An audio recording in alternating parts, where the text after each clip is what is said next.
question, we have answers. This is Jane Muller.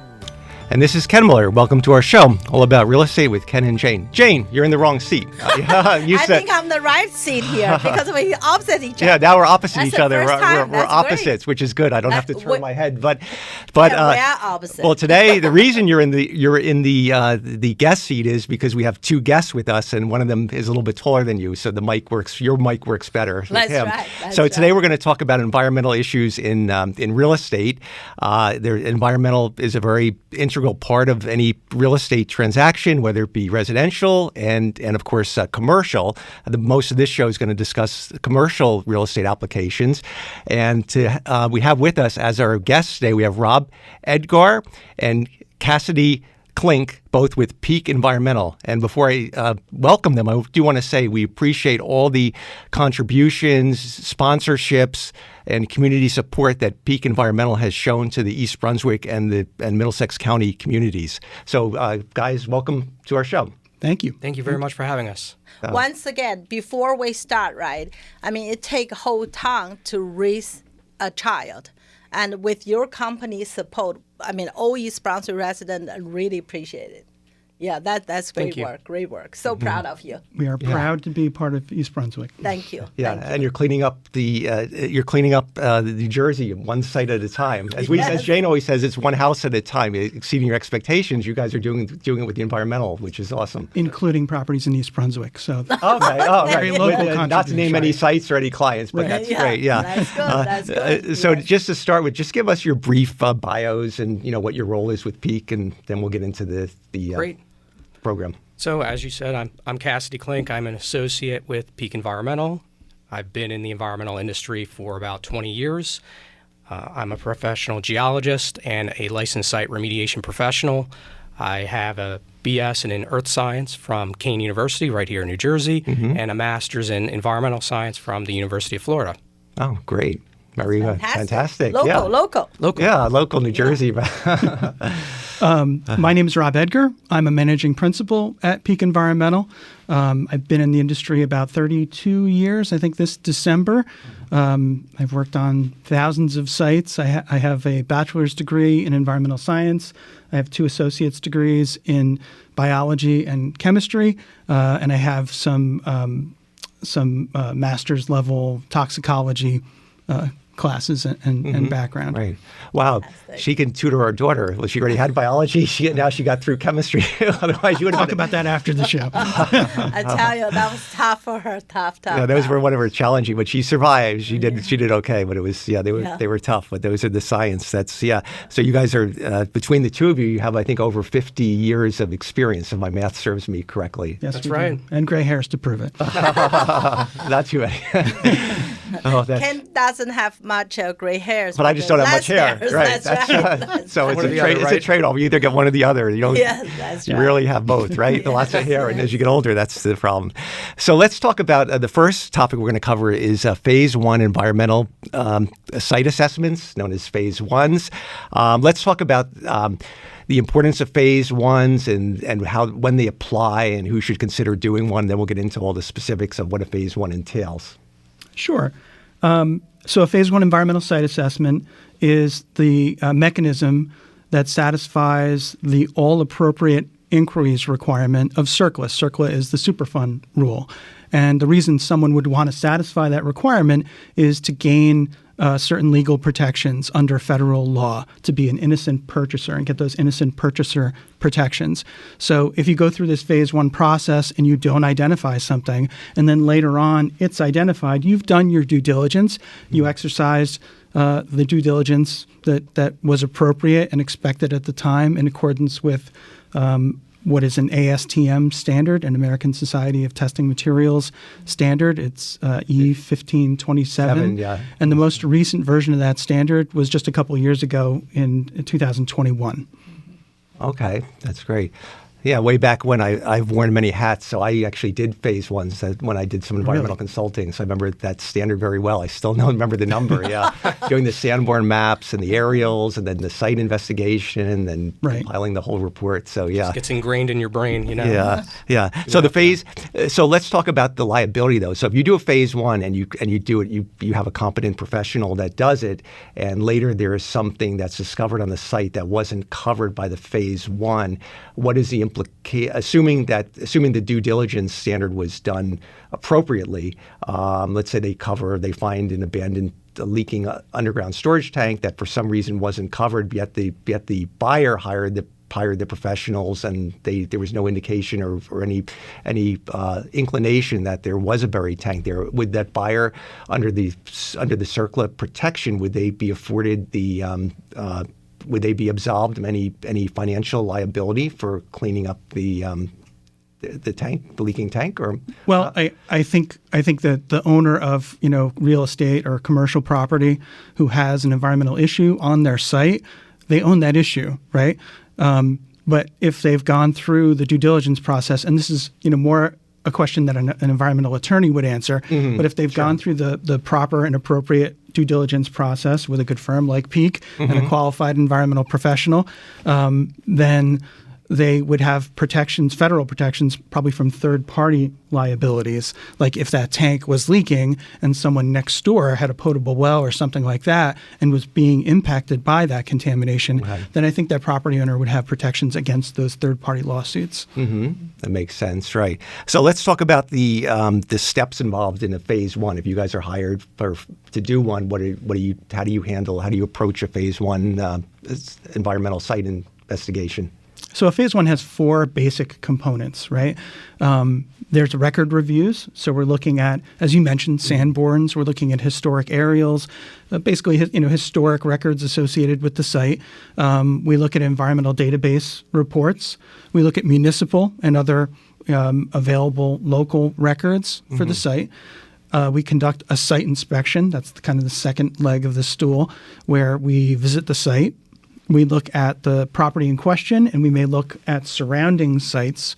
And that look at surrounding sites is something that distinguishes a phase one from something I think we'll talk about later, a preliminary assessment that's done in New Jersey. And then there are interviews. You're interviewing the owner of the property. You're interviewing tenants of the property. You may interview municipal officials if you're in person at the municipal building. And then when available, and they're not always available, you might also interview neighbors of that property.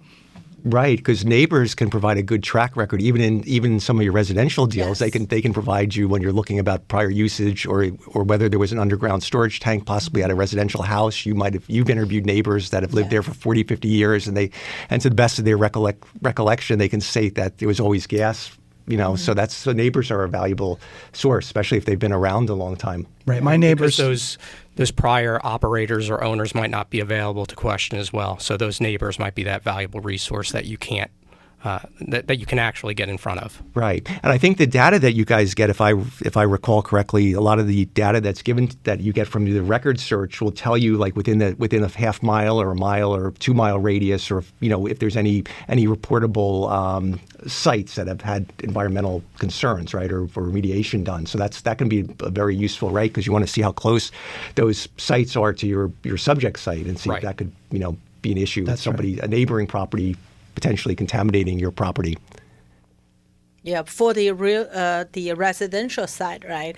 Ask a lot of other agents, because I only been in business 15 years. Some agent been in the business 45 years. So they may heard. So a lot of time you don't have to make a mistake to learn. You can learn from other people experience. So we always residential is always good. So any property, I will ask a few seasoned agent, have you ever heard that area? But so sometimes if the first oil tank shows there's no tank, but if I know their place have a tank, there's no record put a tank, I would say, hang on a minute, there's something doesn't add up.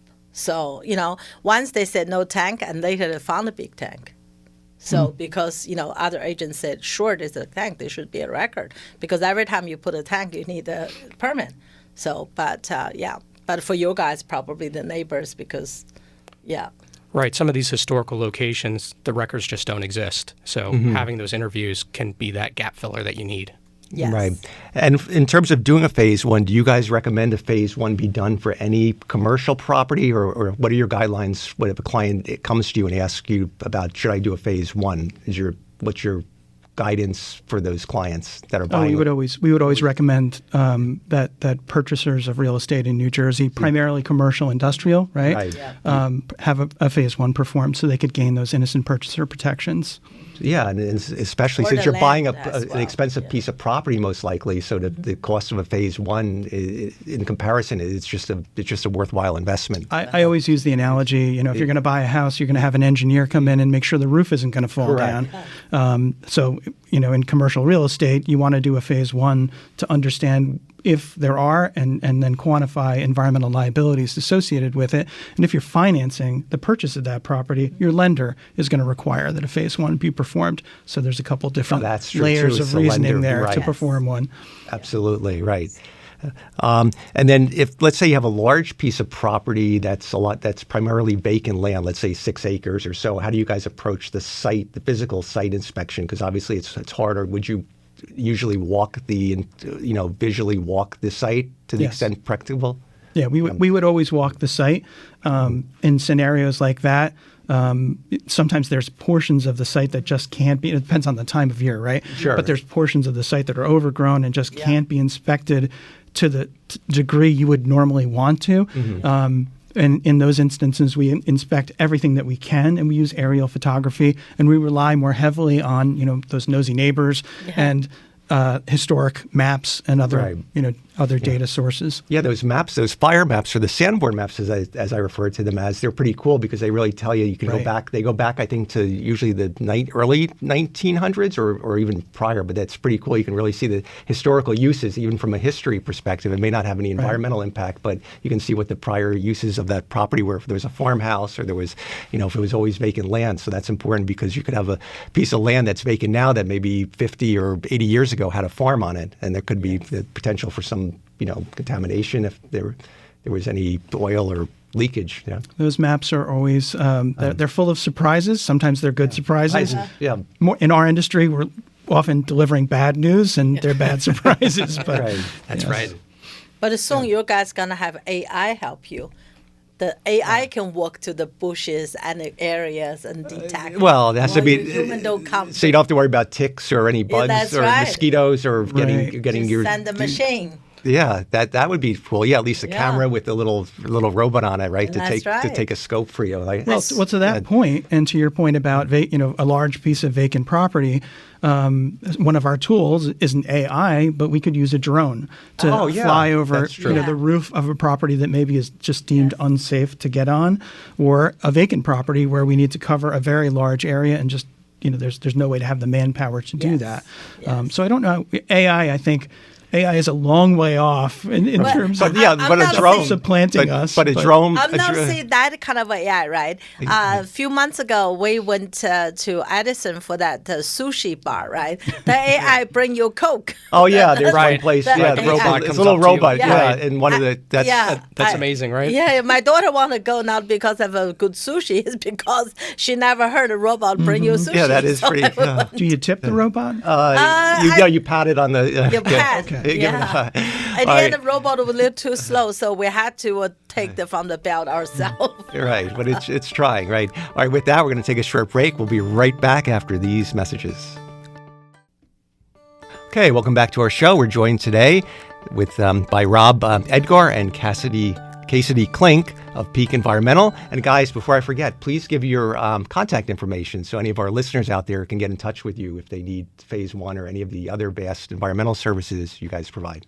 So the best contact information for me is my cell phone number, 732-570-4577, or my email address, which is rob.edgar, E-D-G-A-R, @novagroupgbc.com. Okay, great. Or you can always call us at our office location, 732-326-1010, and leave a message. One of us will get back to you. Yes. They're right here in Central Jersey, right in the East Brunswick, which is the center of the state. That's right, center of the New state, Jersey. And they're good, Yes. And they're very supportive of our Chamber of Commerce, which is greatly appreciated. And the township. And the yes. township, yes. So. Glad for the designation. I always Yes. contend Central Jersey does exist. So That's here we what are. it is, yeah.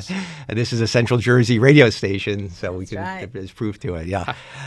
So let's conclude on the phase ones. And so when you guys get all the data, you've done the physical site inspection, you've looked at the Sanborn, the fire maps, the aerial photos, the interviews, the OPRA requests, Open Public Records Act requests, because I'm sure you do that to get any We do. municipal or state information available from the government files. So if you're going to have a conclusion or findings rather of the phase one, and you're either going to recommend that everything, it could be completely no issues, there could be potential issues, or there could be more serious, really potential issues. So you want to talk about how you craft your findings report. Sure. So, one of the things that the new standard, the 2021 standard, includes for the first time is kind of a roadmap to this conclusion, right? They talk about what a recognized environmental condition is. And the purpose of a phase one is to identify recognized environmental conditions. A recognized environmental condition is either a discharge. You see that a hazardous substance or a petroleum product has already discharged and impacted the environment, a likely scenario where that has occurred, or what's called the material threat of a discharge. And a good example of a material threat is a dry cleaner. You're not going to see the dry cleaning solvents that they use in the ground. Maybe you will, but that's very rare. Mm-hmm. But you just know, based upon what you know about dry cleaners, for example, that they use a very, very large volume of those solvents. And so while you don't see it, there's a material threat that some kind of release occurred. And this idea and this kind of definition of what a recognized environmental condition is, I always illustrate with like a glass of water or something like that. So a recognized environmental condition, if this is a hazardous substance and it's in the middle of a facility and it's secondarily contained, for example, there's no evidence of a discharge, that's not a recognized environmental condition. It could be the most hazardous thing in the world, but we wouldn't necessarily call it a wreck. If that's over here and it's in a position where your mother would say, move your glass further into the table, it's about to fall over, that is a recognized environmental condition. There's the material threat that's going to discharge and cause an environmental problem. So, we have to take a really close look at what our findings are, our photographs, all the things you've mentioned, the components of a phase one, to kind of differentiate what is a wreck from what is not a wreck. And the world of what is not a wreck, includes there's just nothing there. Mm-hmm. It includes something called a de minimis condition, right? And that de minimis condition could be a little stain, right? That you have no reason to believe impacted the environment, but clearly somebody spilled a drop or two of something. And you have to document it for your protection and to document it. That's not a de minimis condition is not a recognized environmental condition. It's not actionable, right? You may find that there was a discharge in the past and it was cleaned up to the satisfaction of whatever regulatory agency governs that area. That's called either a controlled recognized environmental condition, if somebody put a cap over it to clean it up, or it's a historic recognized environmental condition where somebody has given a letter that says you're done. It's completely cleaned up. So there's a lot of different things that we can say in our conclusion statement that range from there's nothing here to there were problems, but they were previously controlled, all the way to, what the worst scenario, there is a recognized environmental condition and further action is warranted. Right. Yeah. Okay, and that leads us to when and if further action is warranted, that leads to our next topic, which I guess you guys want to talk about the phase two, or you want to talk about the PAR, preliminary assessment reports? I'll talk about the phase two quickly, and then we can jump in. And then we can jump in. So phase two, as I understand it, that's when you do the physical probing where, like you said, there's a recognized environmental condition, just like a doctor says something isn't right with your blood work, or, well, actually, that's not a good analogy because the blood work is already physical probing, but if the doctor if you have symptoms and there's something not right, the doctor's going to take blood samples or urine samples or additional tests. So in this case, you guys are going to go in and do some probing, and it could be different types of probing, right, based on what the symptoms are for the property, right? That's actually the perfect analogy, and that's the analogy I use all the time with my clients. Okay, I'm sorry, I didn't know. We didn't. No, you hit the nail on the head there. So you see the doctor, and the doctor says, there's something going on here, and you come to the doctor and tell them there's something going on, and they have to take a test. Sure. That test is the analogy of phase 2, and in the environmental setting, that phase 2 can mean we do some kind of tightness test on an underground storage tank, for example, that contains hazardous substances or petroleum products to see if it leaked, or it could be installing borings into the ground to take soil samples to see did it leak, or did it leak to a degree that exceeds the standards in the state that you're in. It could and often includes ground penetrating radar. You can't see below the ground, but maybe there's a tank or something else there that's of concern, a septic system, buried drums. So we do this ground penetrating radar to identify whether those things are present. It could involve groundwater sampling. Is groundwater impacted? Groundwater, if it's impacted, carries the biggest price tag from a remedial because standpoint. groundwater travels, it flows throughout it leaves your property, impacts other people potentially. And then there's vapor testing that's oftentimes done to see whether or not there's some kind of impact to air below a slab or air, in the worst case scenario, air above the slab that people are breathing. Yeah. Now, did they still allow underground storage tanks that are single wall, or is that? I know with the gas stations there was a mandated they had to be yanked and I guess replaced with double wall, right? But if you have a site that has something else underground that's not petroleum related, is that allowed to stay in its current condition with a single wall tank until it leaks, or does the state require some proactive moving, to get it to yank it before it causes a problem? Yeah, it's a great question. I usually term it's not usually the state that's going to tell you to remove it. It's usually the insurance carrier is going to say, hey, we're not really going to cover it, or your premium is going to go up by a lot if you keep this tank on site. So that a lot of the replacements I see are related to that, as opposed to the tank says, oh, just because of its construction, we want it out of the ground. Because it's only a matter of time. Eventually, the single wall will leak, right? It's just with the elements and the corrosion and depends on the install date too, because the quality of steel differed over time. Oh, okay. Yeah, if you have a tank from like the 1970s, very frequently those tanks are full of holes if we see them now. But if something potentially earlier from the 50s or 60s, it might be fine still. Oh, isn't that funny? The older the tanks are better, or they use the better steel or stronger quality, higher quality steel. Interesting, yeah.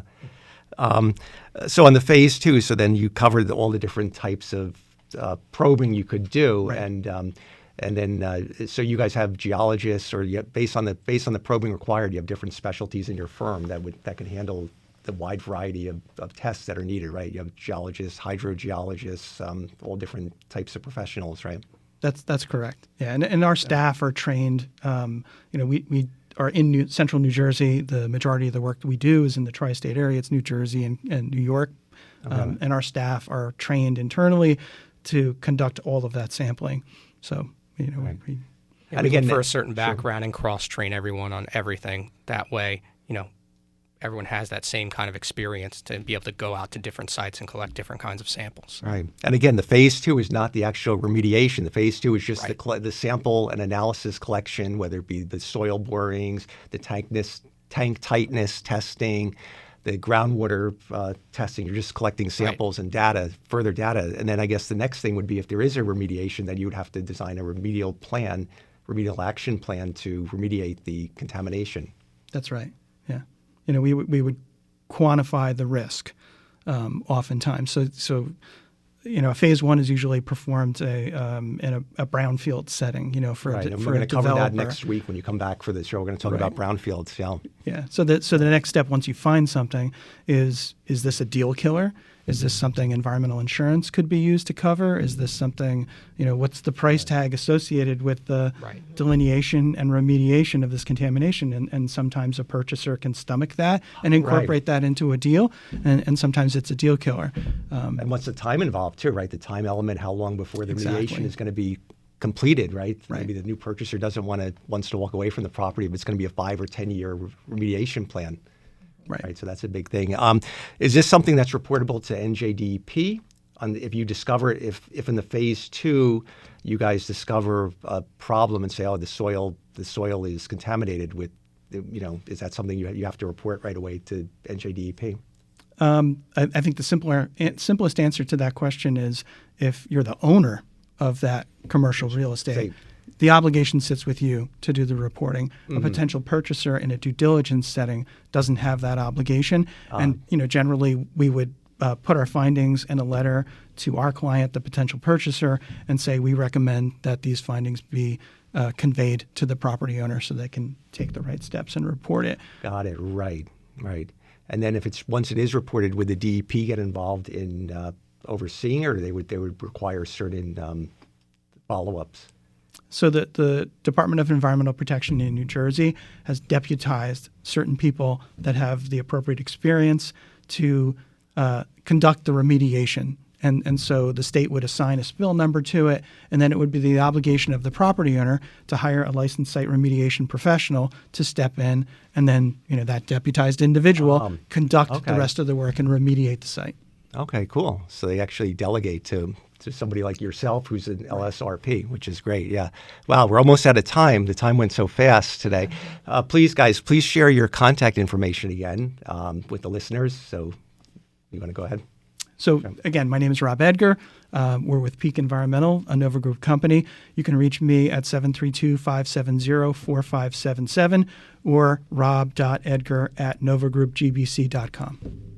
And I'm Kassidy Klink, 732-379-0672. And my email address is Kassidy, KASSIDY.KLINK@novagroupgbc.com. Well, thank you guys so much. I hope it was very enlightening. Jane, I hope you didn't get to say too much, but I hope you learned something, right, from the show. It was very good. Yes. And we didn't cover nearly enough what we need to cover, so we're going to have you guys come back next week for next week's show to continue talking about some additional environmental topics. Thank you again so much for being our guest. Hope everyone enjoys the rest of the weekend. We'll see you soon. Bye. Thank you. Thank you. Thank you.